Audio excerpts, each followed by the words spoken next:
Hello,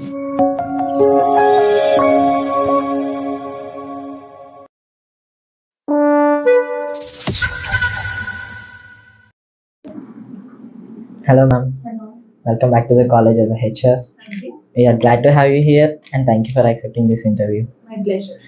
So, let's get into the interview. Yes. First of all, how do you feel coming back to the college as a recruiter?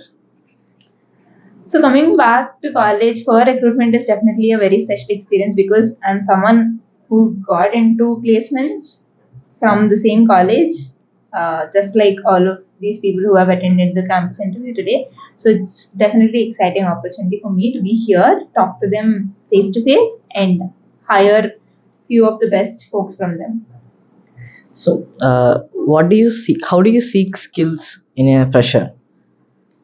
Okay, when I'm talking about the skills for any fresher, we will also have to talk about the role that we are hiring for.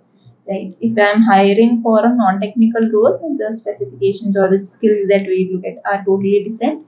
And if you are hiring for a developer role or a software engineer role, the skills we look at are totally different. For example, if I'm recruiting for a non-technical role, I will focus more on the communication skills, interpersonal skills, and all of that. If I'm hiring for a technical role, I'll definitely focus more on the coding part, problem solving, their aptitude, and all of these. So, as being a HR, how do you manage team management skills, or how you lead a team? So, see, being an HR is not just about leading a team, right? It's maintaining the balance between the employer and employee. When we are able to balance both of these, which may sound easy, but it's not really that easy. It's very tough because you'll have to make sure employees are happy, but at the same time, you should also make sure that employer is getting benefited. Right. So maintaining that slight balance is very, very tough. That is something that will come with experience, but there are a few set of skills that you also have to have by default, right? Like empathy skills, leadership skills, conflict resolution. All of these skills are something that you should have by default. Thank you, ma'am. Now, can we know about how should a CV be? Like, what are the main qualities should be there in the CV to recruit from or to apply any interview or any company? So, first thing when you're appearing for an interview, first and foremost thing that you will have to go through is the job description, the JD. Right? Go through the JD, understand what the role is about, understand what the company is about, understand what the company is working on. By understanding this, you'll also get to understand what kind of roles that they are offering, not just the role that they're hiring for, but what exact roles might be a part of the company is also something that you'll get an idea about. Okay. According to that, always make sure you tailor your CV according to the JD. Right? There are a few specific keywords that be a part of all JDs. Right? So you have to make sure these keywords are part of your resume or the CV. That has to be a standard golden rule for anyone who's making CV. I see a lot of people sending the same resume copy or same CV for all the jobs. That's not the right approach.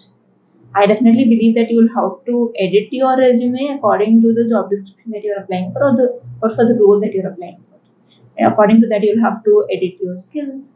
According to that, you'll have to edit your experience part of it. Right. So that sums it. So, when you are recruiting a team or recruiting a fresher, what are the experiences that you learned, or what are the problems that you faced? Okay. So I wouldn't say recruiting an HR, I mean, recruiting an intern is a challenge as such. But when it comes to interns, something that they lack these days is exposure to the industry, right?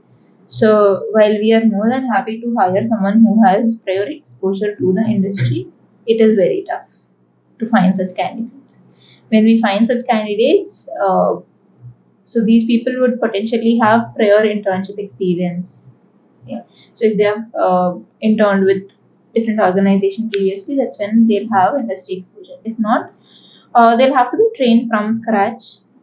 So that'll be one time-consuming process. I wouldn't say it's challenging. It'll be a part of the training program that we provide, that any organization provides for that matter. Finally, what are the suggestions that you advise or given advices to the students or a fresher? Okay, after interacting with a lot of students today, one thing I've understood is that everyone has to focus on their communication skills for sure. The world runs because of communication skills, right? If you're a very good expert in any field, but you're not able to communicate and articulate it, that is of no use. So, irrespective of the role that you're in, irrespective of the age that you are at, irrespective of the job that you do, irrespective of the year that you are in BTech, one thing you have to note down is please keep improving your communication skills. Right? It's a journey. Right? You'll not be able to achieve it in one day or overnight. So one should definitely focus on communication skills, in my opinion. What if you want to give a message to a fresher or a student to achieve an interview? What it should be?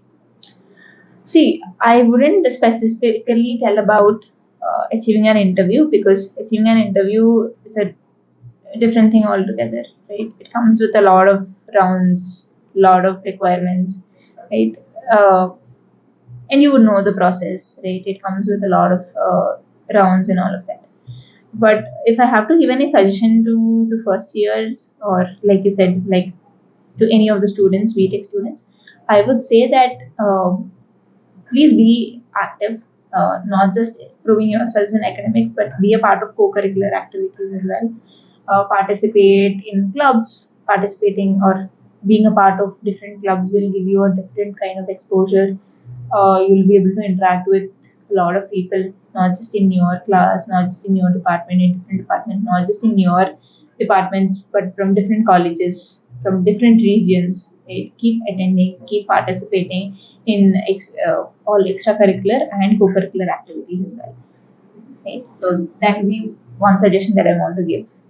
Okay. Thank you, ma'am. Thank you so much for this valuable and such a good suggestions that you give. Thank you, ma'am. Thank you so much for having me here. Thank you. Our pleasure.